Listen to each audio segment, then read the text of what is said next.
देश की बात में आपका स्वागत है। मैं हूं आपके साथ राहुल चौहान। शुरू करेंगे आज की बुलेटिन। पहले एक नजर हेडलाइंस पर। पीएम मोदी के इजरायल दौरे का दूसरा दिन आज। दोनों देश के बीच रक्षा व्यापार समेत कई मुद्दों पर होंगे। सांसद राहुल गांधी और प्रियंका गांधी का वायनाड दौरा आज। प्रियंका गांधी दिशा कमेटी की बैठक में होंगे शामिल। राहुल गांधी कृषक संगठन को करेंगे संबोधित। कनाडा के प्रधानमंत्री मार्क कार्नी आज से 10 दिवसीय भारत दौरे पर रहेंगे। भारत और कनाडा के बीच कई मुद्दों पर होगी वार्ता। एनसीईआरटी किताब में जुडिशियल करप्शन चैप्टर पर सुनवाई। सुप्रीम कोर्ट ने खुद संज्ञान लिया। सीजेआई बोले न्यायपालिका को बदनाम करने की इजाजत नहीं देंगे। होली पर हवाई यात्रा महंगी। यूपी बिहार जाने वाली फ्लाइट तक बढ़ा। मुंबई से गोरखपुर के लिए 30,000 तक वसूल रही एयरलाइंस। नाबालिगों ने कोर्ट में दर्ज कराए बयान। स्वामी अभिपुत्र से जल्द होगी पूछताछ। खबरों का सारथी।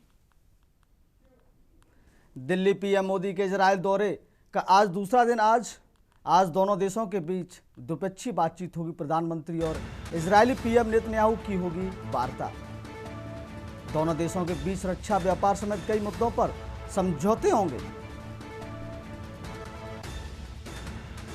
दिल्ली सांसद राहुल गांधी का वायनाड दौरा। प्रियंका गांधी दिशा कमेटी की बैठक में होंगी शामिल।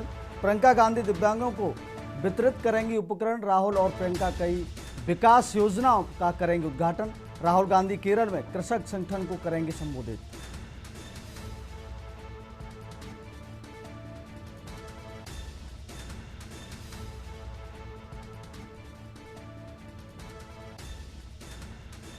रक्षा व्यापार समेत कई मुद्दों पर होंगे शामिल।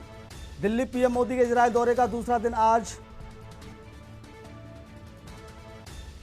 दोनों देशों के बीच द्विपक्षीय बातचीत होगी। सबसे बड़ी अहम जानकारी, प्रधानमंत्री और इजरायली पीएम नेतन्याहू की होगी वार्ता। रक्षा व्यापार समेत कई मुद्दों पर होंगे समझौते। दिल्ली पीएम मोदी के इजरायल दौरे का दूसरा दिन आज। सबसे अहम जानकारी आपको दे रहे हैं। आज दोनों देशों के बीच द्विपक्षीय बातचीत होगी। प्रधानमंत्री और इजरायली पीएम नेतन्याहू की होगी वार्ता। रक्षा व्यापार समेत कई मुद्दों पर होंगे समझौते। यह अहम जानकारी आपको दे रहे हैं। दिल्ली पीएम मोदी के इजरायल दौरे का दूसरा दिन आज दोनों देशों के बीच द्विपक्षीय बातचीत होगी। प्रधानमंत्री और इजरायली पीएम नेतन्याहू की होगी वार्ता। रक्षा व्यापार समेत कई मुद्दों पर होंगे समझौते।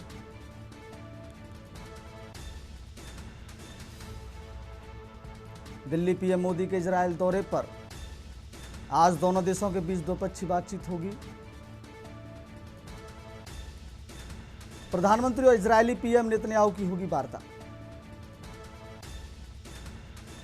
रक्षा व्यापार समेत कई मुद्दों पर होंगे समझौते। दिल्ली पीएम मोदी के इजरायल दौरे का दूसरा दिन आज दोनों देशों के बीच द्विपक्षीय बातचीत होगी। प्रधानमंत्री और इजरायली पीएम नेतन्याहू की होगी वार्ता। रक्षा व्यापार समेत कई मुद्दों पर होंगे समझौते। दिल्ली पीएम मोदी के इजरायल दौरे का दूसरा दिन आज दोनों देशों के बीच द्विपक्षीय बातचीत होगी। प्रधानमंत्री और इजरायली पीएम नेतन्याहू की होगी वार्ता। रक्षा व्यापार समेत कई मुद्दों पर होंगे समझौते। दिल्ली पीएम मोदी के इजरायल दौरे का दूसरा दिन आज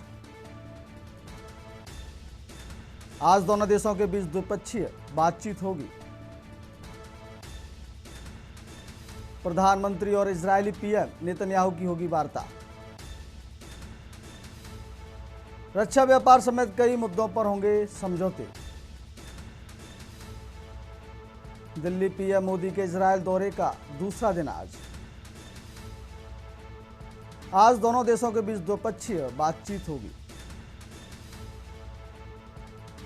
प्रधानमंत्री और इजरायली पीएम नेतन्याहू की होगी वार्ता। रक्षा व्यापार समेत कई मुद्दों पर होंगे समझौते। सबसे बड़ी जानकारी इजरायल से दे रहे हैं आपको। दिल्ली पीएम मोदी के इजरायल दौरे का दूसरा दिन आज दोनों देशों के बीच द्विपक्षीय बातचीत होगी।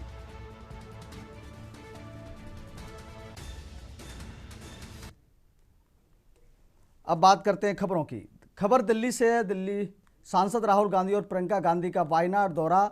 प्रियंका गांधी दिशा कमेटी की बैठक में होंगी शामिल। प्रियंका गांधी दिव्यांगों को वितरित करेंगी उपकरण। राहुल और प्रियंका कई विकास योजनाओं का करेंगे उद्घाटन। राहुल गांधी केरल में कृषक संगठन को करेंगे संबोधित।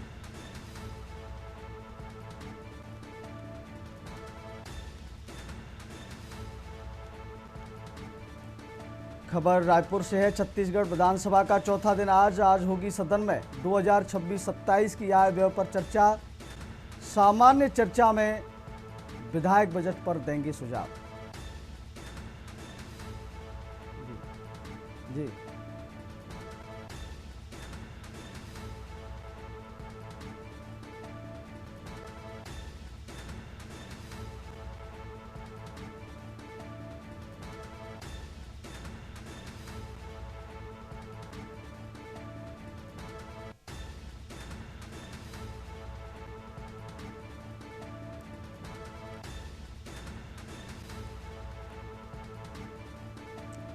राहुल और प्रियंका कई विकास योजनाओं पर करेंगे बात। कमेटी बैठक में दोनों होंगे शामिल। प्रियंका गांधी दिव्यांगों को वितरित करेंगी उपकरण।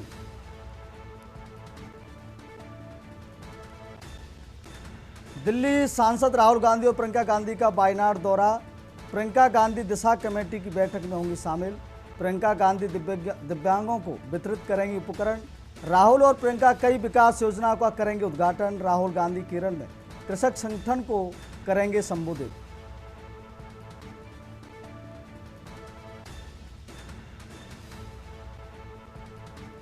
प्रियंका गांधी और राहुल गांधी विकास योजनाओं का करेंगे उद्घाटन। प्रियंका गांधी दिशा कमेटी की बैठक में होंगी शामिल। प्रियंका गांधी दिव्यांगों को वितरित करेंगी उपकरण। राहुल और प्रियंका कई विकास योजनाओं का करेंगे उद्घाटन। राहुल गांधी केरल में कृषक संगठन को करेंगे संबोधित। दिल्ली सांसद राहुल गांधी और प्रियंका गांधी का वायनाड दौरा। प्रियंका गांधी दिशा कमेटी की बैठक में होंगी शामिल।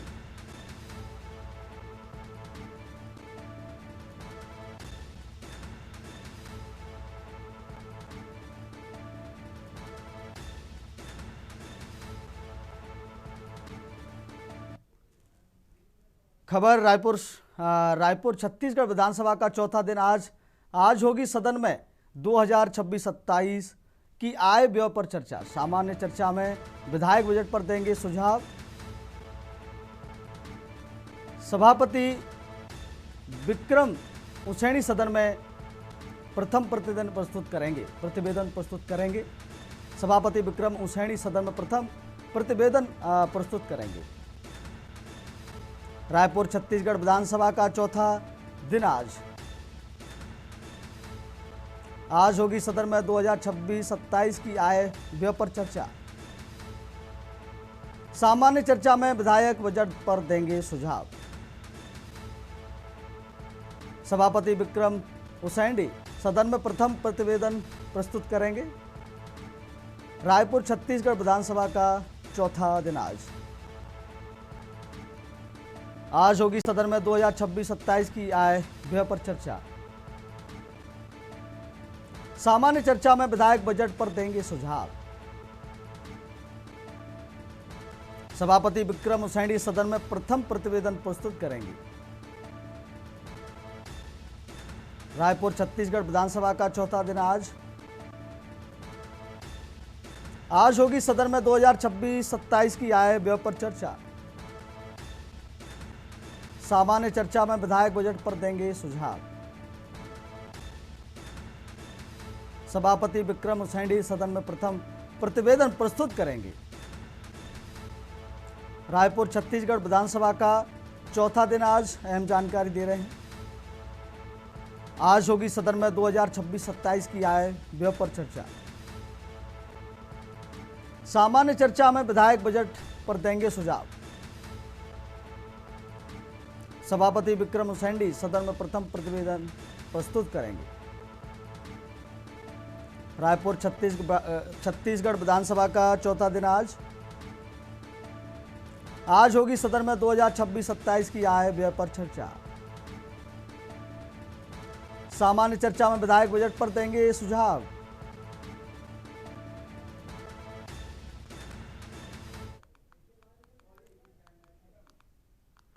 आगे बढ़ते हैं।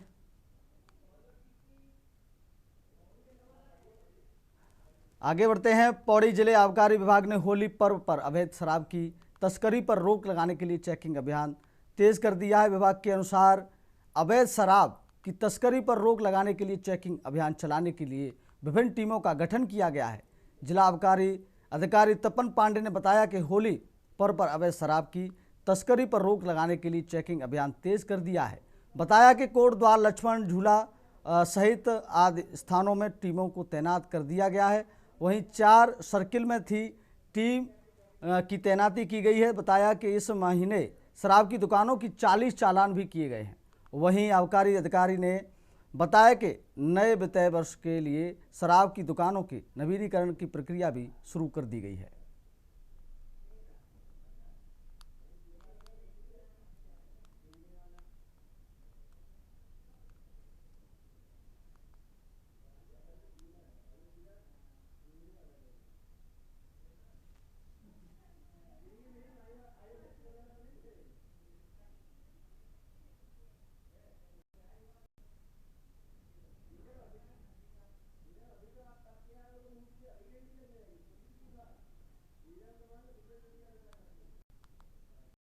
होली त्योहार को मद्देनजर रखते हुए अवैध मदिरा के नियंत्रण और परिवहन से इंकार जा सकते ध्यान में रखते हुए टीम नियुक्त है। इसके अलावा पोस्ट पर भी एक टीम बनाई गई है, से आने जाने वालों की गहन चेकिंग कर रहे हैं। विभाग जहाँ से बॉर्डर है हमारे, जैसे कौड़िया चेक पोस्ट है हमारा, खासतौर पे लक्ष्मण झूला वाला जो मेन बजर और कोटद्वार के और टीमें, तो यहाँ पे हमारा गहन विशेष और चेकिंग की जा रही है। आने जाने वाले, बाहर से आने जाने वाले गाड़ियों पे विशेष ध्यान रखा जा रहा है ताकि किसी भी प्रकार की तस्करी ना हो सके। रुकेंगे एक छोटे से ब्रेक के लिए, फिर मुलाकात। ब्रेक के बाद एक बार फिर आपका स्वागत है देश की बात में। आगे बढ़ते खबरों में, हल्द्वानी में भारतीय जनता पार्टी के कुमाऊं संभाग कार्यालय में आयोजित कार्यक्रम के दौरान दर्जनी लोगों ने पार्टी की सदस्यता ग्रहण की।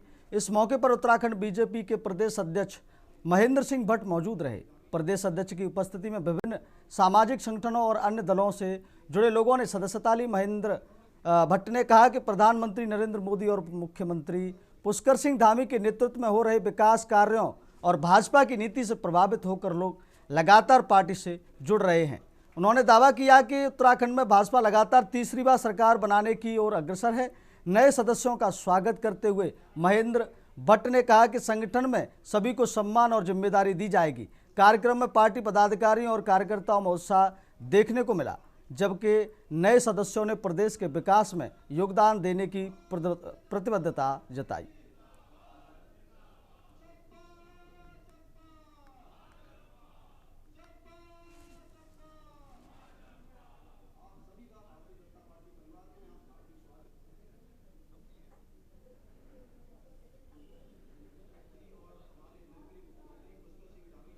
पार्टी पूरे प्रदेश के अंदर ऐसे सभी जनप्रतिनिधियों को अपने परिवार में शामिल करना चाहती है जो प्रदेश और देश के विकास में अपना योगदान देना चाहते हैं। बड़ी संख्या में दूसरे दलों के निर्वाचित जनप्रतिनिधि हों, विभिन्न पदों पर रहने वाले कार्यकर्ता हों, वो हमारी पार्टी से जुड़ रहे हैं और हम उन सबका स्वागत कर रहे हैं।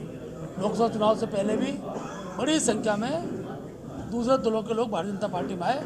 आज भी हमने सबके लिए दरवाजे खोले हैं और यह अभियान अब रुकने वाला नहीं है, क्योंकि एक बड़ी संख्या में जब परिवार में लोग जुड़ते हैं तो उसका लाभ पार्टी को मिलता है।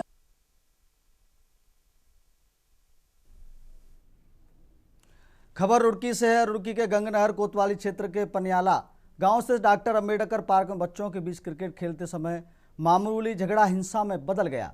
112 वर्षीय भानु के सिर पर एक किशोर ने डंडे से जोरदार वार किया, जिससे वह मौके पर गिर पड़ा और बेहोश हो गया। परिजन उसे अस्पताल लेकर गए, लेकिन इलाज के दौरान मासूम की मौत हो गई। घटना के बाद पूरे गांव में सन्नाटा पसरा है। पुलिस ने पिता की तहरीर पर आरोपी किशोर के खिलाफ मुकदमा दर्ज किया है, जबकि आरोपी फरार बताया जा रहा है। पुलिस उसकी तलाश में टीमें लगा रही है और जांच कर रही है कि खेल कैसे इतनी बड़ी क्राइम स्टोरी में बदल गया।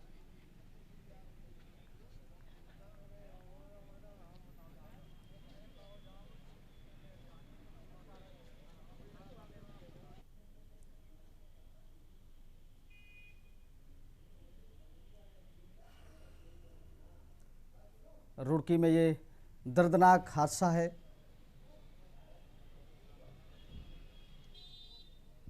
बच्चे आपस में खेल रहे थे, फिर उनका आपस में खेल रहे थे, फिर झगड़ा भी हुआ उसमें, और एक बच्चे के सिर पे डंडा लगा, जिसकी वजह से बड़ा दुखद है कि उसकी मृत्यु हो गई बालक की। इस संबंध में कोतवाली गंगनहर में अभियुक्त पंजीकृत कर लिया गया है और अग्रिम कार्रवाई की जा रही है।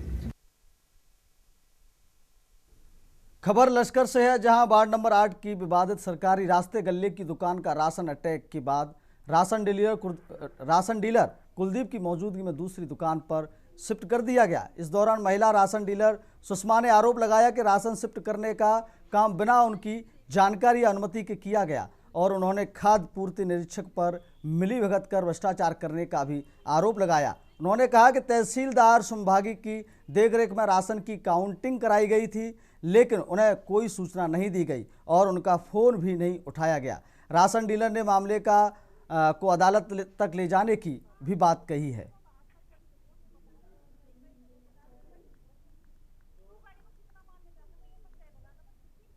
तक 6 गाड़ी चली गई, ये छठी गाड़ी खड़ी है आपके पास। तो लगभग जो आप लेते हैं ये तो देखो 3 गाड़ी तो बाद में गिनती हो गई जा रही है। इसमें कितनी है ये मैंने देखा नहीं। 2 गाड़ियों में लगभग 72 कट्टे गए। उसके पहले जो गई है उनमें कुछ कट्टे मेरे गिनती के नहीं थे, उसमें कम भी थे, कुछ कम लग रहे थे, लेकिन 60 कट्टे तो मान लो, 60-65 कट्टे तो थे ही थे एक गाड़ी में। हाँ, टोटल कितने होंगे भाई ये तो देखो जोड़ के बता लो, इतना पढ़े लिखे नहीं है जी, हम जो सारा जो कैलकुलेशन करके बता देंगे। 6 गाड़ी गई है भैया, 432 बोरी गई है यहाँ से। प्रत्येक गाड़ी में 72 बोरी गई है। 72 गुणा 6 कर लो आप, कितनी बोरी बैठेगी, ठीक है जी। उसमें अगर मेरा झूठा आरोप होगा तो वो भी सिद्ध हो जाएगा, सही होगा तो वो भी सिद्ध हो जाएगा। मैं जिस टाइम आई इनकी 2 गाड़ी जा चुकी थी, चौथे नंबर पर तीसरी की थी। इन्होंने ना तो मेरा फोन उठाया, जब मैंने फोन किया कुलदीप भाई सील ले लो, कांटा मुझे दे दो, अब दूसरे वाला कांटा देना था मुझे बदल के।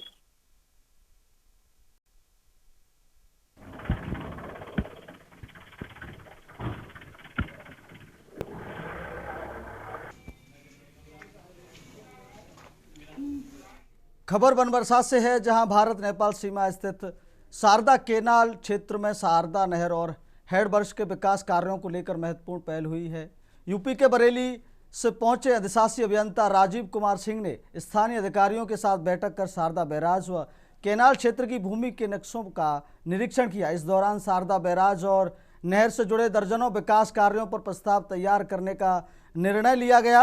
अधिशासी अभियंता ने बताया कि चंपावत के प्रसिद्ध धार्मिक स्थल पुराणगिरी टेम्पल में आने वाले श्रद्धालुओं की सुविधा को ध्यान में रखते हुए विश्राम स्थलों का निर्माण कराया जाएगा। साथ ही शारदा नहर पर घाट निर्माण, कार्यालय भवन, लाइब्रेरी स्थापना और स्टेडियम निर्माण का प्रस्ताव तैयार किया जा रहा है। ऐसा धार्मिक पर्यटन को भी बढ़ावा देने के उद्देश्य से किया जा रहा है। तैयार होने वाले प्रस्ताव स्वीकृत करा बजट मांगा जाएगा।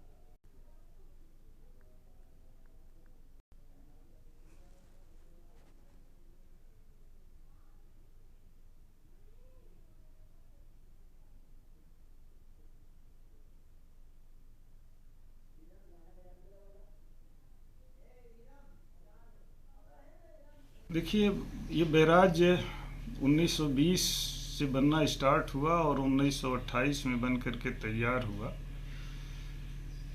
तब के अभी काफ़ी बिल्डिंगें पड़ी हुई हैं और उस समय की आवश्यकताओं के अनुरूप था, कुछ चीज़ों की आवश्यकता आज नहीं है। उसको दृष्टिगत रखते हुए और कुछ नई चीज़ों की आवश्यकता अब हो रही है। इन सबको समेकित करते हुए एक वाइब्रेंट बनबसा बनाने का प्रस्ताव है हम लोगों का। उच्चाधिकारियों द्वारा भी समय समय पे ये काम करने के लिए हम लोगों को कहा जा रहा है। तो हम लोग उस दिशा में अभी सर्वे का कार्य कर रहे हैं और इस वाइब्रेंट बनबसा के तहत हम लोग कम्युनिटी सेंटर बनाएंगे। रुकेंगे एक छोटे से ब्रेक के लिए, ब्रेक के बाद फिर मुलाकात।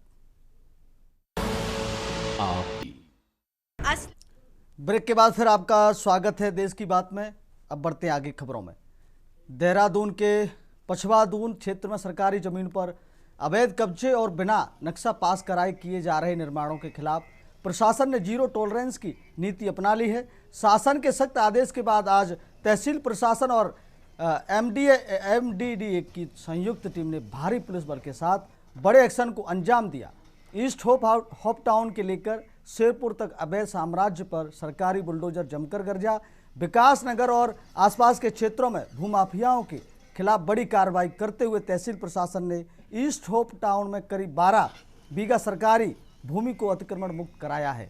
वहीं एमडीडीए की टीम ने शेरपुर क्षेत्र में लगभग 10 बीघा भूमि पर की गई अवैध प्लाटिंग और बिना मानचित्र स्वीकृति के बिना एक फैक्ट्री को पूरी तरह जमींदोज कर दिया।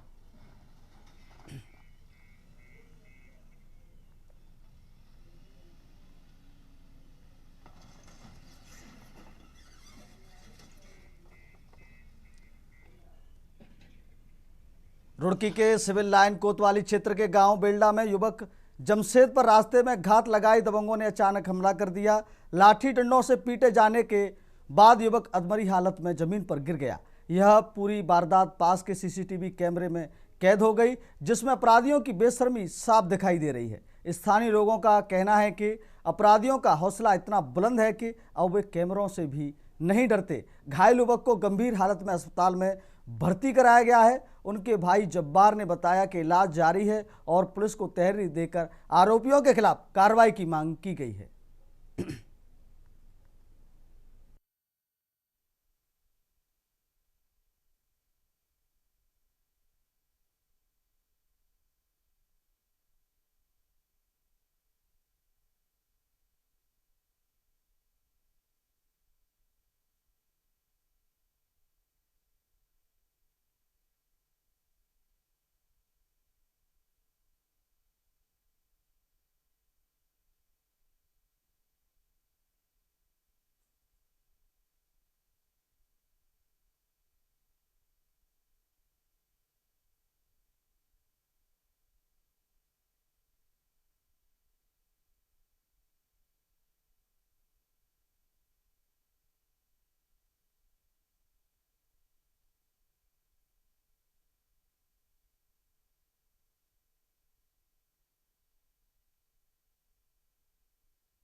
लखनऊ ब्राह्मणदाब से बसपा ने दिया सियासी संदेश। माधोगढ़ सीट से आशीष पांडे बसपा के पहले प्रत्याशी घोषित। जालौन की माधोगढ़ सीट से बसपा के पहले प्रत्याशी घोषित। ब्राह्मणों को साथ लेने के लिए पहला टिकट ब्राह्मण प्रत्याशी को दिया। सूत्रों के अनुसार 80 सीटों पर ब्राह्मण प्रत्याशी उतारने की तैयारी। जून तक 50 टिकट फाइनल करने में जुटी सुप्रीमो मायावती। रनर वाली सीटों पर पहले प्रत्याशी घोषित करेंगी बीएसपी।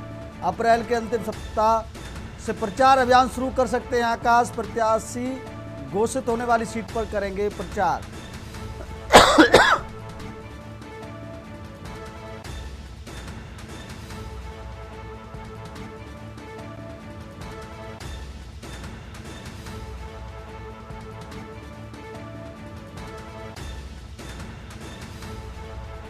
अप्रैल के अंतिम सप्ताह से प्रचार अभियान शुरू कर सकते हैं आकाश।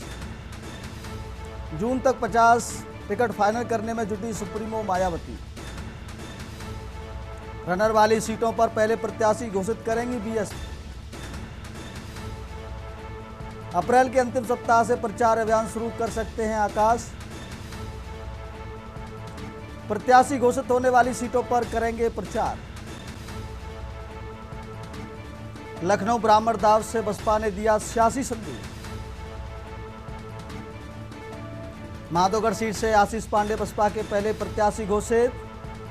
बड़ी खबर, जालौन की माधोगढ़ सीट से बसपा के पहले प्रत्याशी घोषित। ब्राह्मणों के साथ लेने के लिए पहला टिकट ब्राह्मण प्रत्याशी को दिया। सूत्रों के अनुसार 80 सीटों पर ब्राह्मण प्रत्याशी उतारने की तैयारी। जून तक 50 टिकट फाइनल करने में जुटी सुप्रीमो मायावती। रनर वाली सीटों पर पहले प्रत्याशी घोषित करेगी बीएसपी। अप्रैल के अंतिम सप्ताह से प्रचार अभियान शुरू कर सकते हैं आकाश। बड़ी जानकारी, जून तक 50 टिकट फाइनल करने में जुटी सुप्रीमो मायावती। रनर वाली सीटों पर पहले प्रत्याशी घोषित करेंगी बीएसपी। बड़ी ब्रेकिंग है, अप्रैल के अंतिम सप्ताह से प्रचार अभियान शुरू कर सकते हैं आकाश। बड़ी खबर, प्रत्याशी घोषित होने वाली सीटों पर करेंगे प्रचार। लखनऊ ब्राह्मण दाव से बसपा ने दिया सियासी संदेश। माधोगढ़ सीट से आशीष पांडे बसपा के पहले प्रत्याशी घोषित। जालौन की माधोगढ़ सीट से बसपा के पहले प्रत्याशी घोषित हुए हैं। ब्राह्मणों को साथ लेने के लिए पहला टिकट ब्राह्मण प्रत्याशी को दिया। सूत्रों के अनुसार 80 सीटों पर ब्राह्मण प्रत्याशी उतारने की तैयारी में मायावती। जून तक 50 टिकट फाइनल करने में जुटी सुप्रीमो मायावती। रनर वाली सीटों पर पहले प्रत्याशी घोषित करेंगी बीएसपी।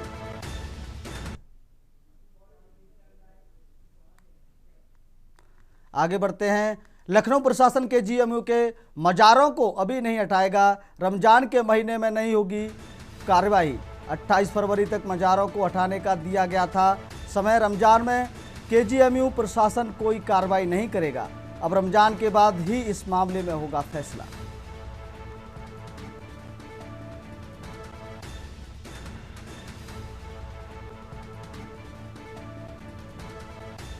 ये बड़ी जानकारी, रमजान के महीने में नहीं होगी कार्यवाही। 28 फरवरी तक मजारों को हटाने का दिया गया था समय। रमजान में केजीएमयू प्रशासन कोई कार्रवाई नहीं करेगा। अब रमजान के बाद ही इस मामले में होगा फैसला। लखनऊ प्रशासन केजीएमयू के मजारों को अभी नहीं हटाएगा। बड़ी खबर लखनऊ से, रमजान के महीने में नहीं होगी कोई कार्रवाई। 28 फरवरी तक मजारों को हटाने का दिया गया था समय। रमजान में केजीएमयू प्रशासन कोई कार्रवाई नहीं करेगा। रमजान के महीने में नहीं होगी कोई कार्रवाई। 28 फरवरी तक मजारों को हटाने का दिया गया था समय। रमजान में केजीएमयू प्रशासन कोई कार्रवाई नहीं करेगा। अब रमजान के बाद ही इस मामले में होगा फैसला। ये बड़ी खबर, लखनऊ प्रशासन केजीएमयू के मजारों को अभी नहीं हटाएगा। रमजान के महीने में नहीं होगी कोई कार्रवाई। खबर, लखनऊ परिवहन आयुक्त किंजल सिंह ने दिए निर्देश। वाहनों की जांच में ढिलाई मिलने पर होगी कार्यवाही। बाहरी वाहन से दुर्घटना होने वाले क्षेत्र के अफसरों पर कार्रवाई। पंजाब, हरियाणा सहित सभी राज्यों की बसों की होगी जांच। यात्री अधिक मिलने और ओवरलोड होने पर होगी कार्रवाई। आपातकालीन द्वार सही न होने पर बसों का होगा चालान।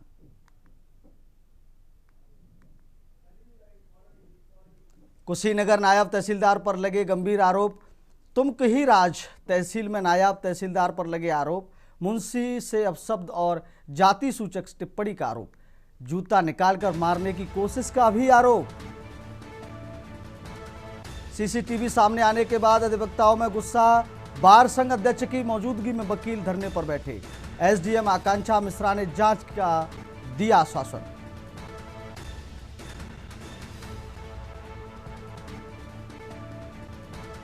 बड़ी खबर,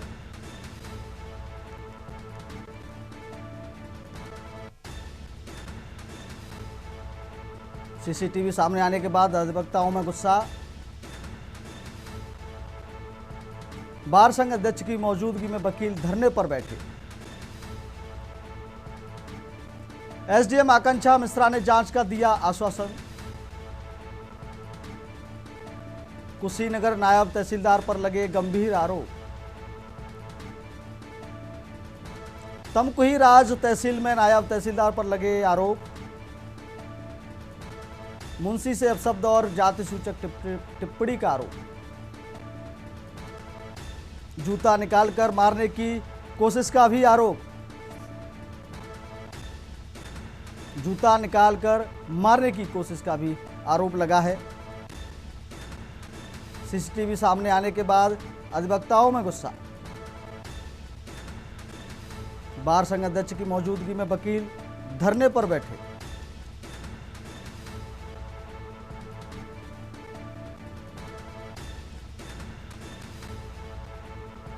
कुशीनगर नायब तहसीलदार पर लगे गंभीर आरोप।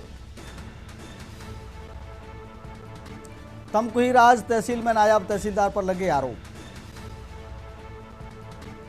मुंशी से अपशब्द और जाति सूचक टिप्पणी का आरोप। जूता निकालकर मारने की कोशिश का भी आरोप। जूता निकालकर मारने की कोशिश का भी आरोप लगा है। सीसीटीवी सामने आने के बाद अधिवक्ताओं में गुस्सा।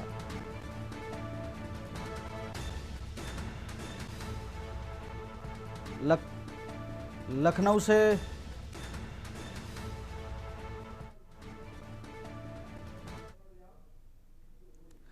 से बड़ी खबर आपको बता रहे हैं। लखनऊ परिवहन आयुक्त किंजल सिंह ने दिए निर्देश। वाहनों की जांच में ढिलाई मिलने पर होगी कार्रवाई। भारी वाहन से दुर्घटना होने वाले क्षेत्र के अफसरों पर कार्रवाई। पंजाब हरियाणा सहित सभी राज्यों की बसों की होगी जांच। भारी वाहन से दुर्घटना होने वाले क्षेत्र के अफसरों पर कार्रवाई। पंजाब हरियाणा सहित सभी राज्यों की बसों की होगी जांच। यात्री अधिक मिलने और ओवरलोड होने पर होगी कार्रवाई। आपातकालीन द्वार सही न होने पर बसों का होगा चालान। लखनऊ परिवहन आयुक्त किंजल सिंह ने निर्देश दिए हैं। बड़ी खबर लखनऊ से। वाहनों की जांच में ढिलाई मिलने पर होगी कार्रवाई। भारी वाहन से दुर्घटना होने वाले क्षेत्र के अफसरों पर कार्रवाई। पंजाब हरियाणा सहित सभी राज्यों की बसों की होगी जांच। भारी वाहन से दुर्घटना होने वाले क्षेत्र के अफसरों पर कार्रवाई। लखनऊ से बड़ी खबर। पंजाब हरियाणा सहित सभी राज्यों की बसों की होगी जांच। यात्री अधिक मिलने और ओवरलोड होने पर होगी कार्रवाई। आपातकालीन द्वार सही न होने पर बसों का होगा चालान। लखनऊ परिवहन आयुक्त किंजल सिंह ने दिए निर्देश। खबर ग्रेटर नोएडा से है, जहां कमिश्नर के निर्देश में चलाए जा रहे ऑपरेशन लंगड़ा के तहत नोएडा पुलिस को देर रात बड़ी सफलता मिली। चेकिंग अभियान के दौरान पुलिस और कार सवार बदमाशों के बीच मुठभेड़ हो गई।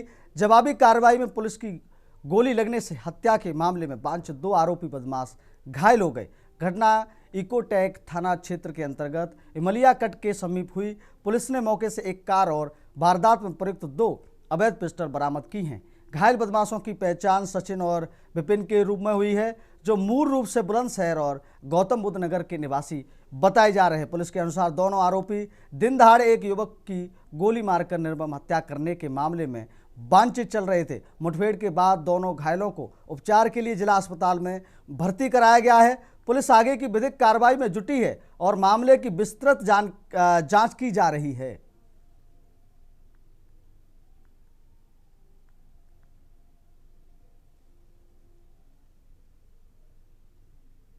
2026 को ग्राम लुक्सर थाना इकोटेक 1 में एक व्यक्ति नितिन पुत्र फिरे की गोली मारकर हत्या कर दी गई थी।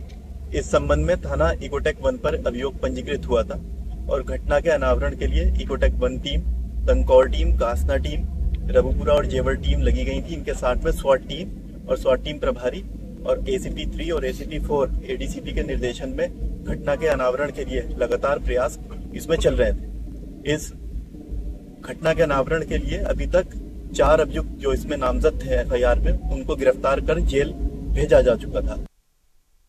खबर फर्रुखाबाद से है, जहां जिले के सोहन नगर टपुआ अलीगंज में पूर्व MLC स्वर्गीय चंद्र प्रताप सिंह यादव की चतुर्थ पुण्यतिथि पर विशाल श्रद्धांजलि सभा का आयोजन किया गया।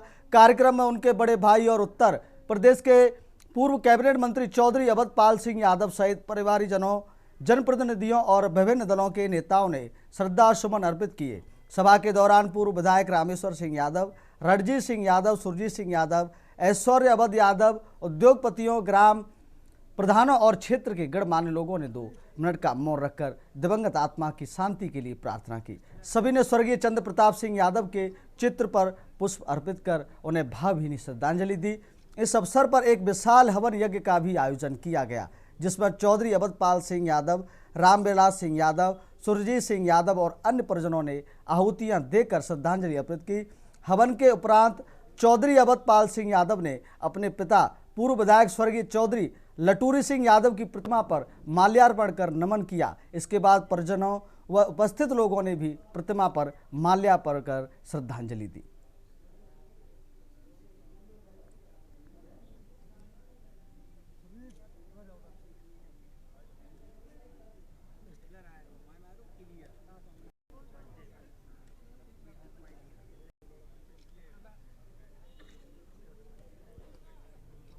चंद्र प्रताप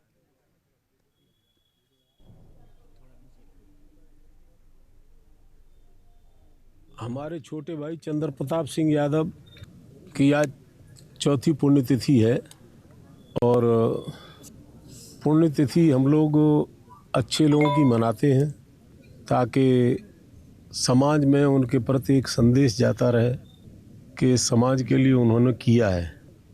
और जहाँ तक सवाल है हमारे परिवार के राजनीतिक जीवन का, तो हमारे पिताजी 1937 से स्वतंत्रता संग्राम सेनानी रहे और 1957 में प्रधान बने, 62 में ब्लॉक प्रमुख बने, फिर 1967 में ब्लॉक प्रमुख बने, फिर 1967 में ही MLA बने पहली बार और कुल 4 बार विधायक रहे। मेरठ पति ने पत्नी के प्रेमी को गोली मारी। सुनील गावा और सुरेंद्र को मारी गोली। आरोपी प्रदीप धीमान ने की हत्या, जिम्मेदारी ली। प्रदीप धीमान ने वीडियो किया जारी। हत्या की वारदात CCTV कैमरे में भी हुई कैद। पत्नी पूनम 1.5 साल पहले पति को छोड़ी थी। पति को छोड़कर प्रेमी के साथ रह रही थी पूनम। दोनों बच्चों को पति के पास छोड़ गई थी पत्नी। बड़ी ब्रेकिंग, प्रदीप धीमान ने वीडियो जारी कर घटना की जानकारी दी। हत्या की वारदात CCTV कैमरे में भी हुई कैद।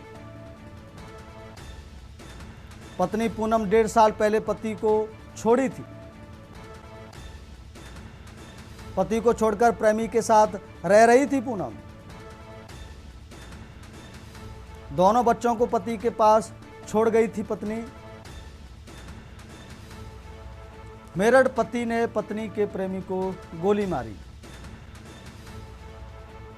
सुनील गाबा और सुरेंद्र को मारी गोली।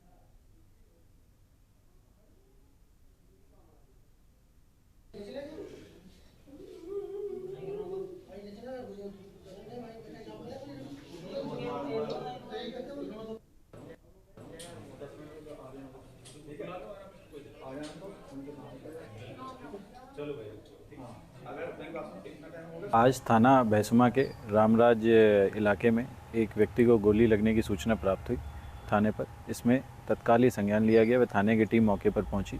वह घायल व्यक्ति को अस्पताल में भर्ती कराया उपचार हेतु, जहां पर उसे मृत घोषित कर दिया गया। इसमें पूछताछ करने पर इस व्यक्ति का नाम सुरेंद्र उर्फ सुनील मालूम चला है, जो कि रामराज का ही रहने वाला है। और इसमें परिवार द्वारा तहरीर दी गई है, जिसमें सुसंगत धाराओं में, कठोर धाराओं में मुकदमा पंजीकृत किया गया है। वह इसमें आवश्यक विधिक कार्रवाई की जा रही है।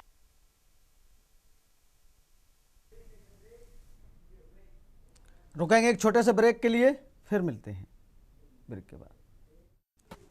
ब्रेक के बाद आपका स्वागत है। आपको लेकर चलते हैं सीधे जापान के यामानासी, जहां योगी आदित्यनाथ क्या कुछ कह रहे हैं आपको सुनवाते हैं। आया था, उन्होंने अवलोकन करने के बाद फिर वहां की पूरी रिपोर्ट भी हम सबके सामने प्रस्तुत की, और जिसका परिणाम है कि आज यामानासी के माननीय राज्यपाल के आमंत्रण पर हम सब यामानासी पे पहुंच करके हम लोगों ने यहाँ की स्थिति को देखा है, ग्रीन हाइड्रोजन के प्रोडक्शन को देखा है, और इस तकनीक के बारे में आज उत्तर प्रदेश और यामानासी के बीच में एक ऐतिहासिक समझौता ज्ञापन पर भी हस्ताक्षर हुआ है।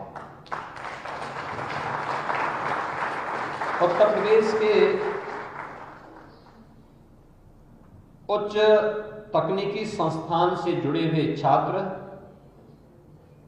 यहाँ पर इस तकनीक का प्रशिक्षण भी लेंगे, और प्रशिक्षण के साथ इस तकनीक को सफलतापूर्वक उत्तर प्रदेश के अंदर लागू करने में उत्तर प्रदेश की इंडस्ट्री के लिए, उत्तर प्रदेश की पब्लिक ट्रांसपोर्ट के लिए, उत्तर प्रदेश के अंदर ऊर्जा की आत्मनिर्भरता को बढ़ाने के लिए इस तकनीक का उपयोग कर पाएंगे।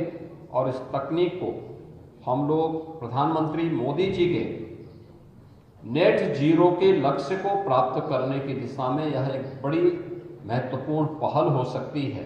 और मैं इस तकनीक के लिए यामानासी के माननीय राज्यपाल और यहाँ के हाइड्रोजन ऊर्जा से जुड़े हुए अध्यक्ष हैं, उनका और उनकी पूरी टीम का हृदय से धन्यवाद करता हूं।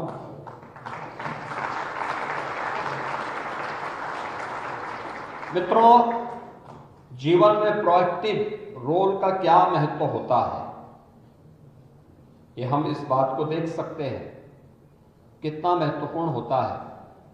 हम लोग कल टोक्यो में आए थे, हमने कई वहां पे G2B मीटिंग्स की। G2G स्तर पर हमारे भारत के माननीय राजदूत ने भी अनेक बैठकों का आयोजन करवाया था। अनेक बिजनेस डेलीगेशन के साथ हमारी मुलाकात भी हुई, और यामानासी के माननीय राज्यपाल ने भी अनेक G2B स्तर की और G2G स्तर की बैठकों को हमारे साथ वहां पे करवा करके हमारे इस अभियान को आगे बढ़ाने के लिए प्रोएक्टिव होकर के उन्होंने स्वयं इस पहल को आगे बढ़ाया है। मैं इसके लिए उनका हृदय से उत्तर प्रदेश शासन और उत्तर प्रदेश के नागरिकों की ओर से आभार व्यक्त करता हूं। मैं आज का दिन अत्यंत महत्वपूर्ण है। देखिए, तिथि का भी महत्व होता है। आज 26 फरवरी है, 26 भी है और महीना दूसरा है, और 2026 भी है। अगर आप इन दोनों को जोड़ के देखेंगे, दोनों मिलकर के 8-8 का अंक होता है। ये दोनों चीजें दिखाती हैं कि हमारी पहल एक सकारात्मक है, आगे बढ़ रही है। भारत और जापान के संबंधों को ये दोनों महत्वपूर्ण प्रांत मिलकर के एक नई ऊंचाई तक पहुंचाएंगे, और उस पहल के लिए मैं यामानासी के माननीय राज्यपाल का, उनकी पूरी टीम का हृदय से आभार व्यक्त करता हूं। मैं इस अवसर पर अवश्य जो अन्य जिज्ञासाएं हमारी थी, जैसे आज अभी इसके उपरांत हम लोगों को यहाँ की सेमी स्पीड ट्रेन कि राइडिंग का भी एक अवसर हमारी डेलीगेशन को प्राप्त होगा। 500 से 600 किलोमीटर पर आवर की उसकी स्पीड है। हमें यहाँ के रोबोटिक सेंटर को भी देखने का अवसर प्राप्त होगा, क्योंकि रोबोटिक आज की इमर्जिंग टेक्नोलॉजी है। और इस वर्ष उत्तर प्रदेश सरकार ने अपने बजट में रोबोटिक के लिए एक सेंटर ऑफ एक्सेलेंस के लिए भी हम लोगों ने धनराशि की व्यवस्था की है कि इस दिशा में हम उस शोध को और आगे बढ़ाएंगे जो आज की आवश्यकता है। और साथ ही साथ यहाँ पर अन्य एग्रो ग्रीन से जुड़ी हुई कुछ अन्य प्रोजेक्ट को भी हमें देखने का अवसर प्राप्त होगा। मैं यामानासी के उज्जवल भविष्य की कामना करता हूँ और विश्वास करता हूँ कि जापान गवर्नमेंट, यामानासी की गवर्नमेंट इसी प्रकार से प्रोएक्टिव होकर के जापान को एक विकसित जापान की दिशा में जो उनकी पहल है, वह पहल न केवल जापान की दृष्टि से बल्कि विश्व मानवता की दृष्टि से एक पहल आगे बढ़ सकती है। ऊर्जा में आत्मनिर्भरता के लक्ष्य को और तकनीक को सर्वसामान्य तक पहुंचाने के इस अभियान के क्रम में एक बड़ी महत्वपूर्ण भूमिका का निर्वहन कर सकती है। मैं एक बार फिर से यामानासी के माननीय राज्यपाल और उनकी पूरी टीम के प्रति हृदय से धन्यवाद देते हुए भारतीय राजदूतावास ने हम लोगों के लिए पूरी यात्रा के दौरान जिस प्रकार की व्यवस्थाएं दी हैं उनके लिए भी श्री नरेंद्र उपाध्याय जी और उनकी पूरी टीम ने भी प्रोएक्टिव होकर के इस पूरे कार्यक्रम को सकुशल संपन्न करने में, उसके आयोजन करने के लिए जो भूमिका का निर्वहन किया है उनके लिए भी हृदय से धन्यवाद देते हुए मैं अपनी वाणी को विराम देता हूं। धन्यवाद। जय हिंद।